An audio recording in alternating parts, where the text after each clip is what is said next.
What's shaking? Hey, I'm Rick Jordan. Today, we're going all in.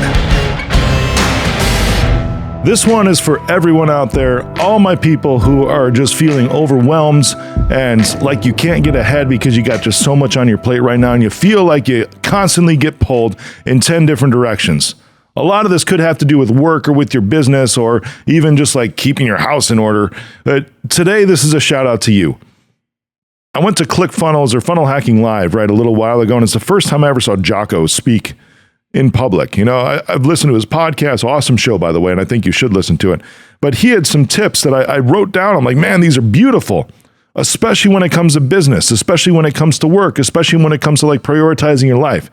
Because he's a Navy SEAL, a very successful one. I've actually had a great Navy SEAL on the show 2 times, Larry Yatch, and it's very similar concepts, right, to what they're looking at here. Because the thing is you do probably have a lot of things, like a lot of problems. Everybody has a lot of problems, right? None of us are that special to where we're the only ones that have to deal with a lot of crap every single day, right? None of us are that special to where it's like, oh, you know, don't get into that competitive mode. That's a side note, but think that your life is worse than somebody else's. I guarantee you can always find somebody's life who's worse and that you would never trade for in a million years because you're like, I'll keep my own problems. That's all good.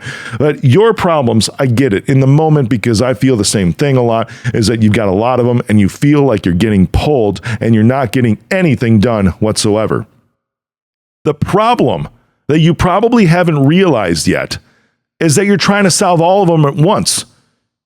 You're like looking at this big mess of stuff like in the same bowl, like if you had 10,000 Post-it notes, or we'll go with a more reasonable number, like 27 Post-it notes, we'll go lower. How about that? 18 Post-it notes that you've written a problem on each and you put it in the bowl and you're like, man, that's a lot of problems. But then you might take them all out and you might start sticking them on a desk or on a wall and you're looking at them all together and it's overwhelming because every one of them is urgent. Every one of them seems like it could be a fire. Every one of them just drains you mentally. The problem, though, is exactly what I just described, is that when you try to solve all of your problems at the same time, you will solve none of your problems at all. You have to start picking these things off one by one. You know, when it comes to Jocko and the Navy SEALs or Larry Yatch, like I had on here, there's times to where it's like a huge strike that you can do in a military operation to where you see like 10 bad guys, and instead of like picking them off one by one, you're like, oh man, I could take them all out at once with this missile. But the problem with the missile, this is the problem with this approach. The problem with the missile is it might not cover just those 10 guys. You could have that thing called collateral damage around you when you actually try to send in something more than what you need to try to deal with all your problems at the same time. You will create more problems when you try to deal with all of your problems at the same time. So there's things that you need to do, and those 2 words that you need right now when you take a look at your problems are prioritize and execute. The first thing that I'm going to give you is a way to do that, okay?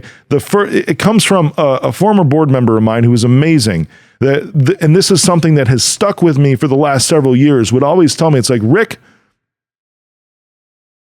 all of your goals do not require your action. And at first, I felt like he was like messing with my brain, right? I'm like, what are you talking about? It's like, if it's my goal and I don't do anything about it, he's like, I think you're missing the point, man. Not all of your goals require your action. Which means the first thing that you need to do is recognize that you can put other people around you. You can delegate if you're in a leadership role, or you can ask a peer for help if it's at work, or if it's at home, you could ask your partner for some help. Not all of your goals require your action. This is part of prioritizing and executing, because somebody else could execute on this something for you. And you know what? It might be one of the best things you can actually do for them is ask that person for help. They might love the chance to jump at it because maybe they love you and they just want to see you succeed. Or maybe they're a peer and they figure that they're all in this together with you on a team. Or maybe they work for you and you're delegating and like, I want to make my boss happy. I want to make this company money. I want to shine. I want to get promoted. So of course I'm going to help. When you ask for the help of somebody else, you are actually giving them a chance to do some amazing things. And it helps you too. Not all of your goals require your actions. The second thing, how you prioritize and execute, and these next three are actually detach modes, okay? The second thing is detach from the chaos. There's ways that I do this personally, is that I will literally like walk outside the office, and I encourage everybody in the physical office that we have to actually leave for lunch. Or if you're remote, I will tell people this over Zoom, over Google Meet. It's like, hey, right now, you need to take 20 minutes. Okay, because you're feeling overwhelmed at the moment, and the only way you're going to stop that dead in its tracks, this spiral of emotion to where you feel overwhelmed about all these problems, is to literally not do anything right now. Do nothing for the next 20 minutes. Detach from the chaos. You have to do that in order to get new perspective, which is the third one here. You gain new perspective. When you detach from the chaos, you can gain new perspective. And this might be just because you're literally looking at things from a different light with a fresh mind. How many of you have stepped away from something for just 15 minutes or maybe an hour, and you come back and you see the answer like almost immediately? Or you bring in a fresh pair of eyes from a friend, a loved one, whatever, and they're like, yeah, right there. And it's like instant. It's like, how did I not see that? Easy, because you were in the chaos. That's why. And you're trying to solve all your problems at once. Sometimes gaining that fresh perspective is essential, but you have to detach from the chaos first. And then this last one I'm going to give you today, because these are just steps that you can start right now, literally today. Okay, the first was obviously prioritize and execute, then it's detach from the chaos. 3, gain new perspective, and the last one is a detach, which is so difficult. It's so freaking difficult sometimes, is detach from your emotions. I think back in my leadership style, I've expressed this to some people, to a coach and some other people in my company before. My leadership style is actually like that of a coach from a baseball team.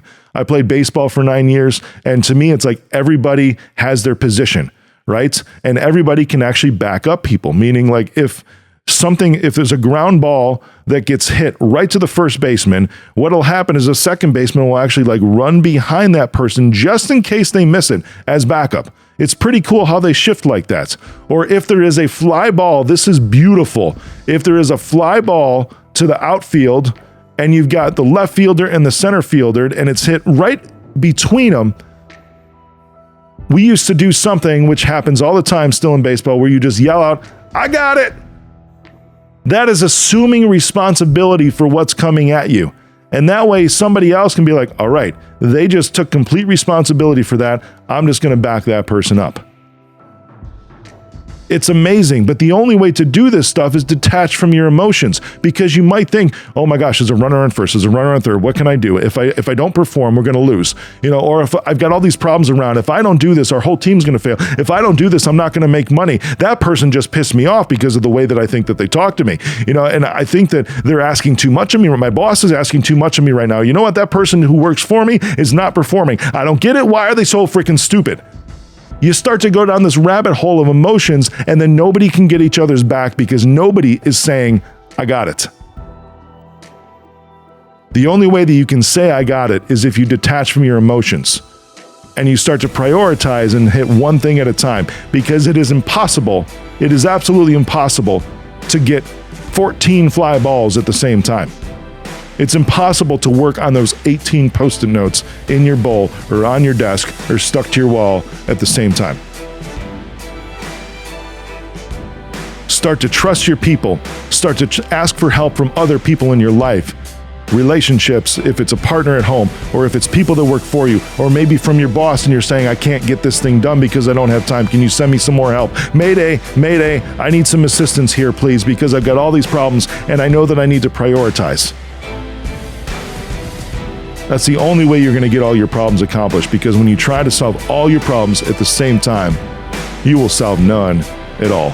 Time to shift your focus, prioritize and execute. Take these 4 steps and get after it.